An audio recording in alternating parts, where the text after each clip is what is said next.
Hello students, this is CA Yashoda Sharma from my future academy. आज का हमारा टॉपिक है कॉजेज ऑफ इन्फ्लेशन, लेकिन उससे पहले एक बार हम डेफिनेशन रिकॉल करेंगे इन्फ्लेशन की। So simple definition, inflation is such a situation where there is excess of demand over the supply of goods. Inflation एक ऐसी सिचुएशन है जहाँ पर डिमांड ज़्यादा होती है कंपेयर टू सप्लाई। सो उसकी वजह से होता है इन्फ्लेशन। इन्फ्लेशन में हमारे जो गुड्स है उसके प्राइसेस भी राइज हो जाते हैं।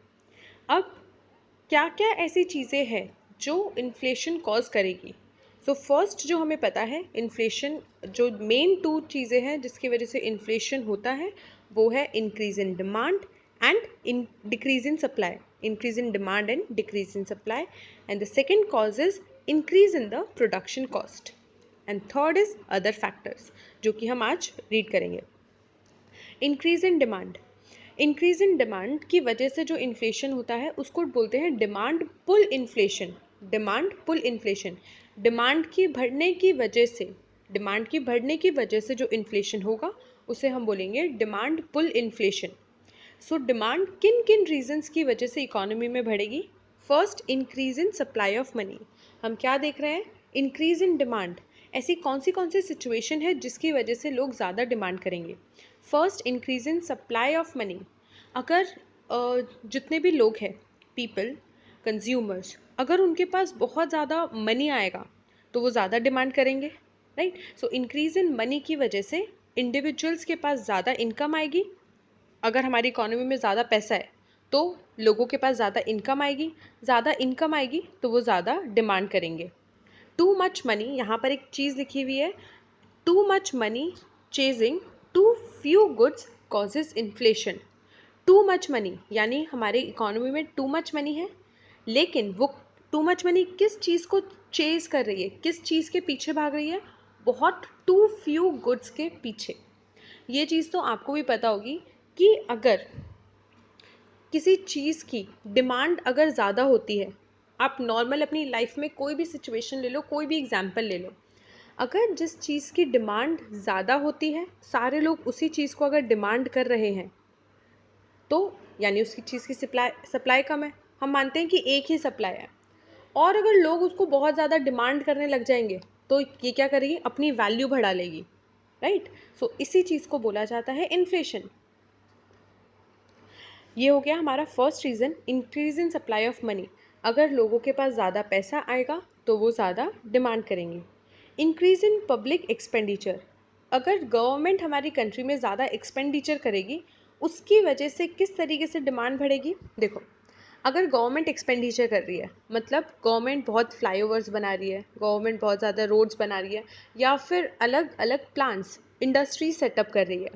सो अगर गवर्नमेंट ये सारी चीज़ें करेगी तो लोगों के पास एम्प्लॉयमेंट आएगा। जिन लोगों के पास अभी तक एम्प्लॉयमेंट नहीं था उन लोगों के पास एम्प्लॉयमेंट आएगा, यानी इन लोगों के पास भी इनकम आने लग जाएगी जो कि पहले इनके पास इनकम नहीं थी। तो अब क्या होगा? ये लोग भी साथ ही साथ में डिमांड करने लगेंगे। पहले जो ये लोग थे उनके पास इनकम नहीं थी क्योंकि उनके पास कोई भी तरीके का एम्प्लॉयमेंट नहीं था, तो मार्केट में डिमांड भी कम थी।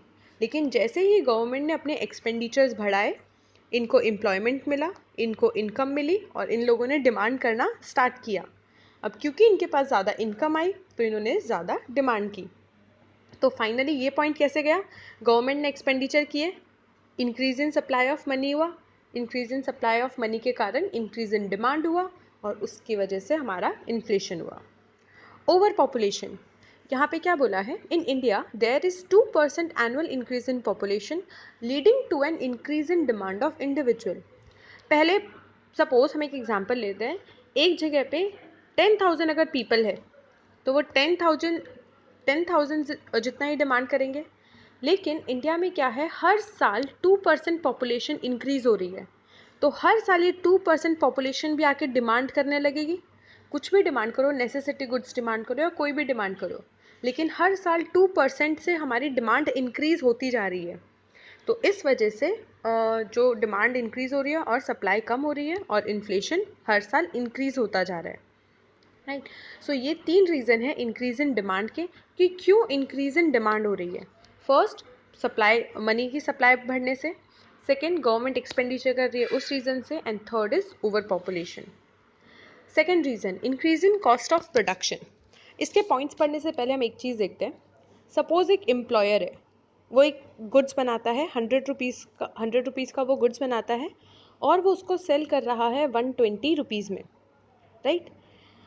यहाँ पर 50 रुपीज़ का रॉ मटेरियल चाहिए और 40 वो देता है अपने लेबर्स को और 10 अदर एक्सपेंसेस, राइट। अब क्या हुआ, सडनली इन रॉ मटेरियल्स की जो प्राइस है वो बढ़ गई, 50 से 70 रुपीज़ हो गई। अब क्योंकि इसकी कॉस्टिंग बढ़ गई, यहाँ पर क्या था 50 रुपीज़ का रॉ मटेरियल, 40 ये, 10 ये और 20 प्रॉफिट, तो इस तरीके से यहाँ पर क्या हो गया 120 रुपीज़।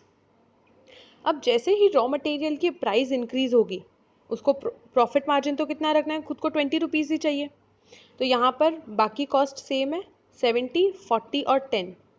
तो अब यहाँ पर अगर वो वापस से अपना 20 प्रॉफिट लगाएगा तो ये जो कॉस्टिंग है, ये जो सेलिंग प्राइस है वो कितनी हो जाएगी 140। यानी कॉस्ट ऑफ प्रोडक्शन के इंक्रीज होने से, कॉस्ट ऑफ प्रोडक्शन क्या होता है, बनाने का खर्चा, कोई भी एक प्रोडक्ट को बनाने का खर्चा। अगर बनाने का खर्चा कोई भी प्रोडक्ट का इंक्रीज होता है तो वो वहाँ पर वो एम्प्लॉयर क्या करता है, वो सेलिंग प्राइस भी सामने इंक्रीज कर देता है ताकि उसका प्रॉफिट मार्जिन मेंटेन रहे। वही पॉइंट्स यहाँ पे लिखे हैं। Increase in cost of production, the other major factor affecting the price is supply of goods and services. Supply oriented economists believe that when there is increase in production cost, there is increase in price. अगर production cost increase होगा तो price भी increase होगा। If there is increase in cost of raw material, machine, electricity, water, workers etcetera, जो भी चीज़ एक product को बनाने में चाहिए, अगर वो किसी भी तरीके से इंक्रीज होगी तो या वहाँ पर इन्फ्लेशन आएगा ही आएगा, और इस तरीके के इन्फ्लेशन को बोलते हैं कॉस्ट पुश इन्फ्लेशन। डिमांड के बढ़ने की वजह से इन्फ्लेशन होता है तो उसको डिमांड पुल इन्फ्लेशन, कॉस्ट के बढ़ने की वजह से जो इन्फ्लेशन होता है उसको बोलते हैं कॉस्ट पुश इन्फ्लेशन, या फिर सप्लाई शॉक इन्फ्लेशन। सप्लाई, क्योंकि यहाँ पर कॉस्ट बढ़ रही है तो हो सकता है कि जो एम्प्लॉयर है वो अपनी सप्लाई कम कर दे, प्रोडक्शन कम कर दे, क्योंकि वो इतना कॉस्ट बेयर नहीं कर पाएगा। सो इस तरीके की इन्फ्लेशन को बोलते हैं कॉस्ट पुश इन्फ्लेशन या फिर supply shock inflation. Next other reasons में हमारे पास है taxation policy, increase in price of imports and scarcity. Taxation policy में ऐसा है कि अगर गवर्नमेंट टैक्स लगाती है, सेम कॉस्ट ऑफ प्रोडक्शन की तरह है कि अगर गवर्नमेंट ज़्यादा टैक्स लगा रही है, ज़्यादा जीएसटी लगा रही है, तो जीएसटी की वजह से क्या होगा, उस प्रोडक्ट का कॉस्ट बढ़ेगा, प्रोडक्ट का कॉस्ट बढ़ेगा तो फिर सेलिंग प्राइस भी इंक्रीज होगी।